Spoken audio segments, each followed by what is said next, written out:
ओम साईनाथ. साईबाबांच्या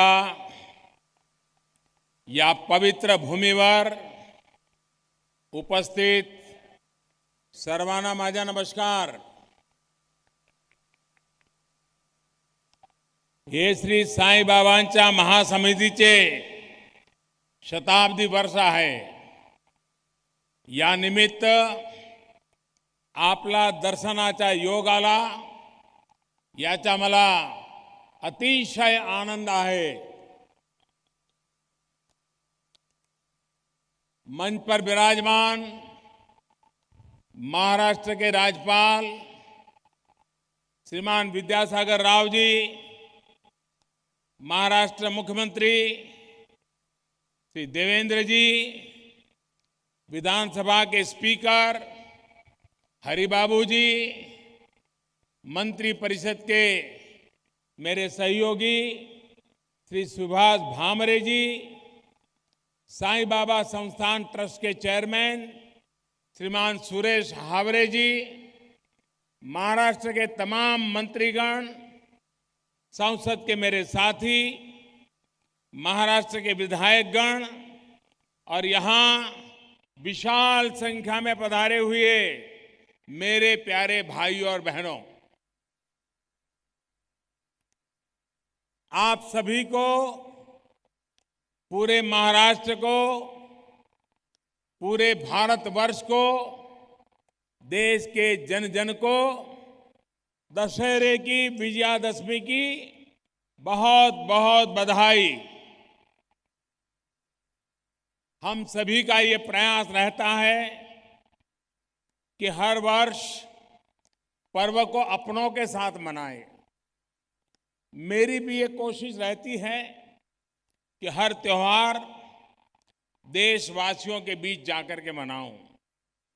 इसी भावना के साथ आज आप सभी के बीच उपस्थित होने का मुझे सौभाग्य मिला है.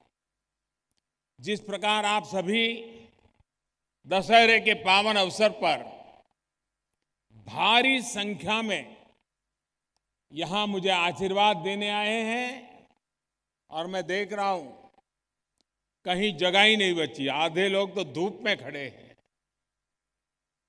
मैं आप सबका और आपका यही अपनत्व, यही मेरी सामर्थ्य है. इस आपके इस प्यार के लिए, एक मुझे आपका ये प्यार निरंतर नई ऊर्जा का संचार करता है, मुझे शक्ति देता है. साथियों, दशहरे के साथ साथ हम आज शिरडी की इस पावन भूमि पर एक और पवित्र अवसर के साक्षी बन रहे हैं. साईं बाबा की समाधि के शताब्दी समारोह को भी आज संपन्न होने का, पूर्ण होने का, समापन का ये अवसर था. थोड़ी देर पहले ही मुझे साईं बाबा के दर्शन में उनके आशीर्वाद प्राप्त करने का अवसर मिला. मैं जब भी पूज्य साईं बाबा का दर्शन करता हूं, उनका स्मरण करता हूं, तो करोड़ों श्रद्धालुओं की तरह जैसे आप लोगों के दिल में भावना जगती है, वैसी ही जनसेवा की भावना और जनसेवा के लिए खुद को समर्पित करने का एक नया उत्साह इस भूमि पर से मिलता है. भाइयों और बहनों, शिरडी के कण कण में साईं के मंत्र, उनकी सीख है. जनसेवा, त्याग और तपस्या की जब बात आती है तो शिरडी का उदाहरण हर कोई प्रस्तुत करता है. यह हमारा शिरडी तात्या पाटिल जी की नगरी है. ये दादा कोते पाटिल जी की नगरी है. ये माधवराव देशपांडे, मानसापति जैसे महापुरुष इसी धरती ने दिए हैं. काशीराम शिपी और अप्पा जागले साईं बाबा की अंतिम समय तक सेवा करते रहे. कोंडा जी, गबा जी और तुकाराम को कौन भूल सकता है। इस पावन धरा के इन महान सपूतों को मैं नमन करता हूं। भाइयों और बहनों, साईं का मंत्र है, सबका मालिक एक है। साईं के 4 शब्द जैसे समाज को एक करने का सूत्र वाक्य बन गए हैं। साईं समाज के थे और समाज साईं का था। साईं ने समाज की सेवा के कुछ रास्ते बताए थे और मुझे प्रसन्नता है कि साईं बाबा के दिखाए रास्ते पर श्री साईं बाबा संस्थान ट्रस्ट निरंतर समाज की सेवा कर रहा है। शिक्षा के माध्यम से समाज को सशक्त करना हो, आध्यात्म के जरिए सोच में परिवर्तन करना हो, समाज में समरसता और सहभाव का संचार करना हो, इसके लिए आपका प्रयास बहुत ही वंदनीय है। आज भी इस धरती पर आस्था, आध्यात्म और विकास से जुड़े अनेक प्रोजेक्ट्स की शुरुआत हुई है और मैं महाराष्ट्र सरकार को बधाई देता हूं कि गरीबों के कल्याण की इतनी बड़ी योजना के लिए इससे बढ़कर के कोई जगह नहीं हो सकती। साईं के चरणों में बैठ करके गरीबों के लिए काम करना, इससे बड़ी धन्यता क्या हो सकती है। और इसलिए महाराष्ट्र सरकार बधाई के पात्र है। दर्शनार्थियों के लिए बनने वाले नए परिसर के भूमि पूजन के मौके पर मौजूद होने पर मुझे प्रसन्नता हो रही है। आज ही के दिन Sai Baba English medium school, कन्या विद्यालय और कॉलेज की नींव रखी जा रही है। मुझे पूरा विश्वास है कि साईं के जीवन और दर्शन को लेकर शुरू होने वाले साईं नॉलेज पार्क से लोगों को साईं की सीख समझने में और आसानी होगी। साथियों, आज यहां 10 मेगावाट की एक सोलर यूनिट का भी काम शुरू हुआ है। इससे संस्थान के संसाधन बढ़ेंगे और क्लीन एनर्जी में संस्थान की बहुत महत्वपूर्ण भागीदारी होगी।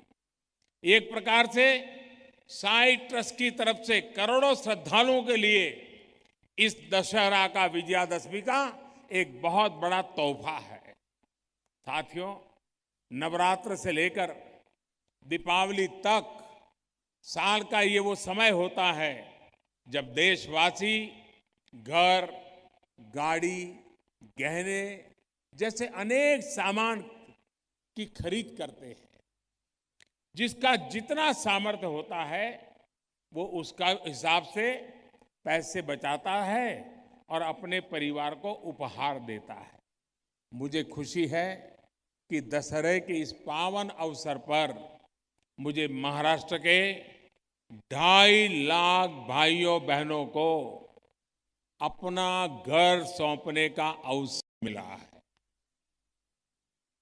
मेरे वो भाई बहन जिनके लिए खुद का घर हमेशा ही सपना रहा है, अपने इस विशाल परिवार के सदस्यों को एक साथ गृह प्रवेश कराने से इससे बड़ी अपने गरीब भाई बहनों की सेवा मैं समझता हूं दशहरे की पूजा भला मेरे लिए इस सेवा से बड़ी क्या हो सकती है। आप सभी जनों को प्रधानमंत्री आवास योजना के तहत बने इस नए घरों की, आपके जीवन में आए इस शुभ अवसर की आप सभी को बहुत बहुत शुभकामनाएं देता हूं। ये नए घर आपके अपने सपनों के प्रतीक तो है ही, आपकी आकांक्षाओं को नया आयाम देने वाले भी है। अब आपका जीवन, आपके बच्चों का जीवन सार्थक बदलाव के पथ पर आगे बढ़ चुका है। ये गरीबी पर जीत की तरफ का एक बहुत बड़ा पहला अहम कदम है। साथियों, अपना घर जीवन को आसान बना देता है और गरीबी से लड़ने का नया उत्साह पैदा करता है, एक सम्मान का भाव पैदा होता है। इसी को ध्यान में रखते हुए हमने सोचा है कि 2022 भारत की आजादी के 75 साल होंगे, देश के हर बेघर गरीब परिवार को उसका खुद का घर देने का लक्ष्य रख करके हम काम कर रहे हैं। मुझे खुशी है कि करीब करीब आधा रास्ता हम इतने कम समय में पार कर चुके हैं। भाइयों और बहनों, गरीब हो या मध्यम वर्ग का परिवार, बीते 4 वर्षों में उसे झुग्गी से, किराए के मकान से निकालकर अपना घर देने की तरफ सरकार ने गंभीर प्रयास किए हैं।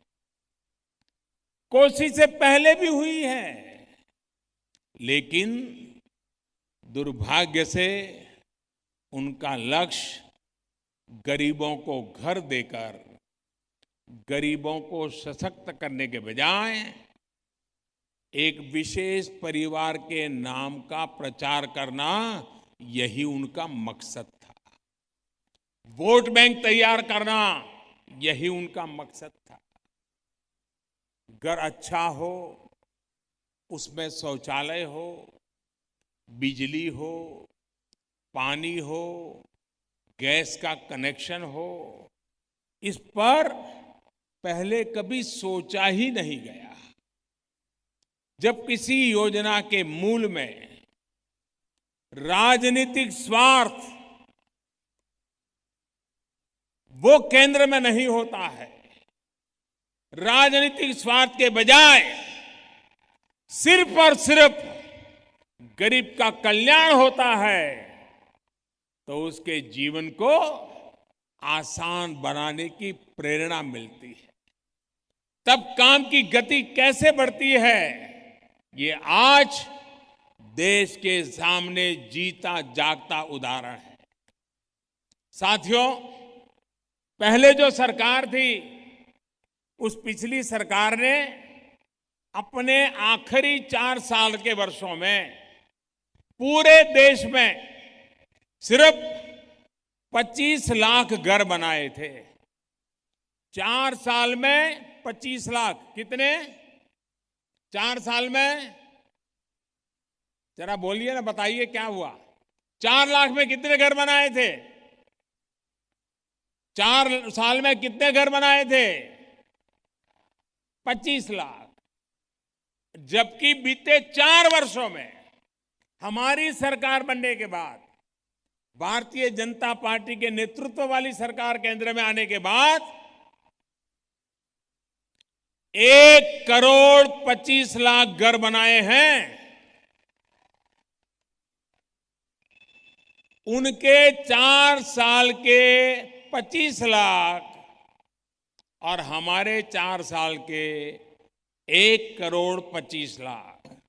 अगर वही सरकार होती तो इतने घर बनाने के लिए 20 साल लग जाते, 20 साल, और आपको भी 20 साल तक इस घर के लिए इंतजार करना पड़ता। तेज गति से काम करने वाली सरकार गरीबों को तेज गति से कैसे काम देती है, इसका यह उदाहरण है। और आप देखिए, सब कुछ तो वही है, वही साधन, वही संसाधन, वही लोग, लेकिन साफ नियत से गरीब की सेवा के भाव से जब काम होता है तो ऐसे ही तेज गति से नतीजे भी मिलते हैं। भाइयों और बहनों, पहले की सरकार में एक मकान बनाने में करीब करीब 18 महीने लगते थे, 1.5 साल लगता था। इस सरकार में 1 साल के अंदर अंदर 12 महीने से भी कम समय में घर तैयार हो जाता है। समय तो कम हुआ ही है, हमने घर का आकार भी बढ़ाया है।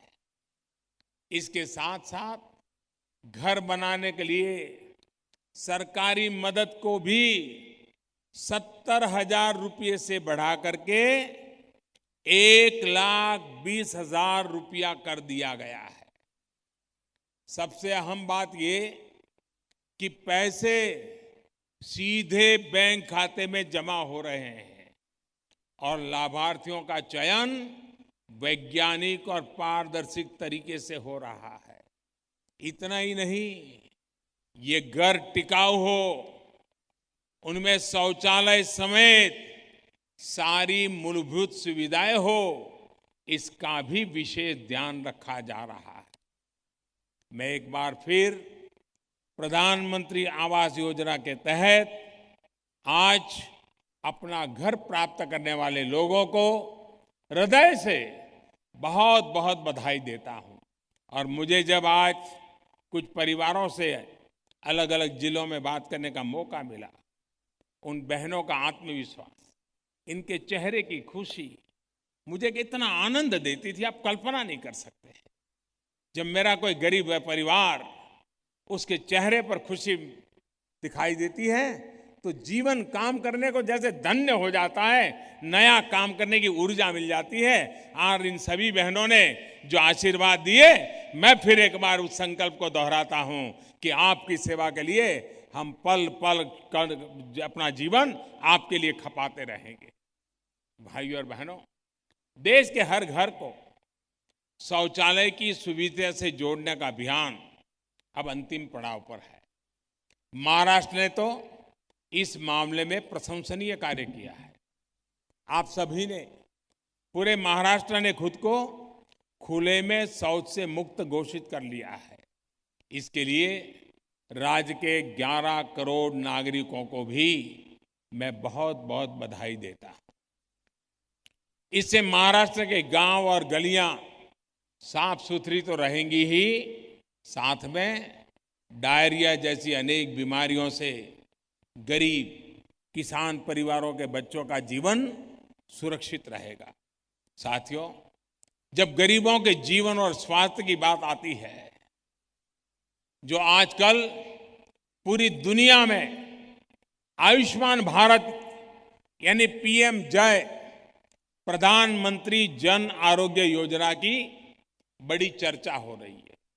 इसके तहत हर वर्ष देश के करीब 50 करोड़ नागरिकों को गंभीर बीमारी की स्थिति में मुफ्त इलाज सुनिश्चित किया गया है। महाराष्ट्र के भी लाखों परिवारों तक इस योजना का लाभ पहुंच रहा है। अभी तो इसको शुरू हुए महीना भी नहीं हुआ है, लेकिन देश भर के अस्पतालों में करीब करीब 1 लाख मरीज इसका लाभ ले चुके हैं। इस योजना की वजह से किसी गरीब की पथरी का मुफ्त इलाज हुआ है तो किसी गरीब के ट्यूमर को हटाया गया है, किसी का 50,000 का मेडिकल बिल भरा गया तो किसी का 3 लाख का।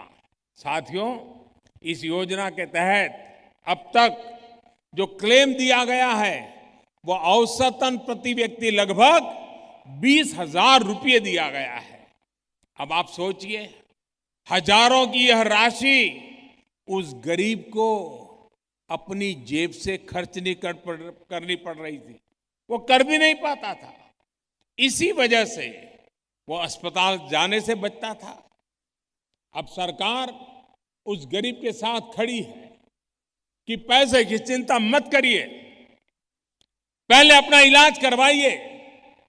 साथियों, आयुष्मान भारत योजना की वजह से देश में आधुनिक मेडिकल इंफ्रास्ट्रक्चर का नया ढांचा तैयार हो रहा है। विशेषकर टियर 2, टियर 3 शहरों में हजारों नए अस्पताल खुलने की संभावना बनी। ये अस्पताल देश के नौजवानों के लिए रोजगार के लाखों नए अवसर भी लेकर के आएंगे। भाइयों और बहनों, समाज का हर वर्ग, हर जन सुखी हो, सबका जीवन सरल और सुगम हो, इसी लक्ष्य के साथ सरकार काम कर रही है। मेरी जानकारी है कि राज्य के एक हिस्से हमारे महाराष्ट्र में वरुण देव की कृपा कुछ कम हुई है, बारिश कम हुई है। मैं आपको आश्वस्त करता हूं कि प्रधानमंत्री फसल बीमा योजना के तहत उसके माध्यम से आपको जल्द से जल्द राहत मिलेगी ही। इसके अतिरिक्त महाराष्ट्र सरकार जो कदम उठाएगी उसमें केंद्र भी कंधे से कंधा मिलाकर के पूरा सहयोग करेगी। भाइयों और बहनों, पानी के इसी संकट से देश के किसानों को निकालने के लिए सरकार प्रधानमंत्री कृषि सिंचाई योजना के तहत बरसों से अटकी हुई परियोजनाओं को पूरा करने का काम कर रही है। इसके तहत महाराष्ट्र में भी अनेक बड़े प्रोजेक्ट पर काम चल रहा है। महाराष्ट्र सरकार ने भी अपने जलयुक्त शिवार अभियान के माध्यम से जल संकट से निपटने का एक अभूतपूर्व प्रयास किया है। ये बहुत संतोष की बात है कि इस अभियान की वजह से राज्य के 16,000 गांव सूखा मुक्त हो चुके हैं और करीब 9,000 गांवों को सूखा मुक्त करने का काम तेजी से चल रहा है। मैं महाराष्ट्र के लोगों की इस बात के लिए भी प्रशंसा करूंगा कि उन्होंने सिंचाई टैंकों की सफाई, डिसिल्टिलेशन के अभियान को बहुत सफलतापूर्वक चलाया है। इरिगेशन टैंकों से 9 करोड़ क्यूबिक मीटर की सिल्ट निकालने का काम आसान नहीं है, लेकिन आप लोगों ने जन भागीदारी से एक अभूतपूर्व काम करके पूरे देश को रास्ता दिखाया है। मुझे बताया गया है कि यही काम अगर किसी कॉन्ट्रैक्टर को देते, किसी एजेंसी को दे देते तो 600 करोड़ से भी ज्यादा खर्च होता, लेकिन यही काम आपने अपने परिश्रम से कर दिखाया है। साथियों, फसल अधिक भी हो और उसका उचित दाम भी मिले, इसके लिए भी निरंतर प्रयास किए जा रहे हैं। ये हमारी सरकार है जिसने एमएसपी को लेकर किसानों की बरसों पुरानी मांग को पूरा किया है। सरकार ने गन्ने समेत खरीफ और रबी की 21 फसलों को समर्थन मूल्य में लागत के ऊपर 50% का लाभ तय किया है। इस ऐतिहासिक फैसले से इस साल देश के किसानों को हजारों करोड़ रुपयों की अतिरिक्त आय सुनिश्चित होगी। साथियों, खेती के साथ साथ सरकार टूरिज्म को भी बढ़ावा दे रही है। महाराष्ट्र में तो शिरडी जैसे आस्था से जुड़े बड़े स्थान भी, तो दूसरी तरफ अजंता इलोरा जैसे आकर्षक स्थान भी है जहां दुनिया भर के टूरिस्ट खींचे चले आते हैं। आस्था, आध्यात्म और इतिहास को युवाओं के रोजगार से जोड़ने का एक बहुत बड़ा अभियान हमने शुरू किया है। देश के टूरिस्ट सर्किट को आपस में जोड़ा जा रहा है, वहां सुविधाओं का निर्माण किया जा रहा है। यहां शिरडी में ही पिछली बार जब इस शताब्दी समारोह की शुरुआत करने हमारे माननीय राष्ट्रपति जी आए थे तो उन्होंने एयरपोर्ट का उपहार दिया था। मुझे कहा गया है कि अब यहां से जो फ्लाइट चल रही है उनमें आने वाले समय में और बढ़ोतरी की जाएगी ताकि देश और दुनिया का हर साईं भक्त आसानी से यहां आकर दर्शन कर सके।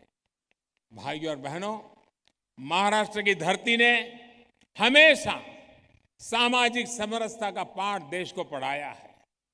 वीर शिवाजी हो, बाबा साहब भीमराव अंबेडकर हो या फिर पूज्य महात्मा ज्योतिबा फुले हो, सबने उन मूल्यों की स्थापना की जो समता और एकता को सामाजिक शक्ति मानते हैं।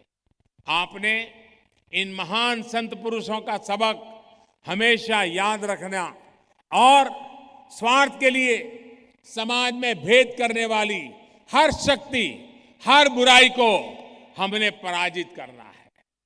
तोड़ना आसान होता है, जोड़ना बहुत मुश्किल होता है। हमें जोड़ने वाली शक्ति को सशक्त करना है, तोड़ने वाली ताकतों को परास्त करना है।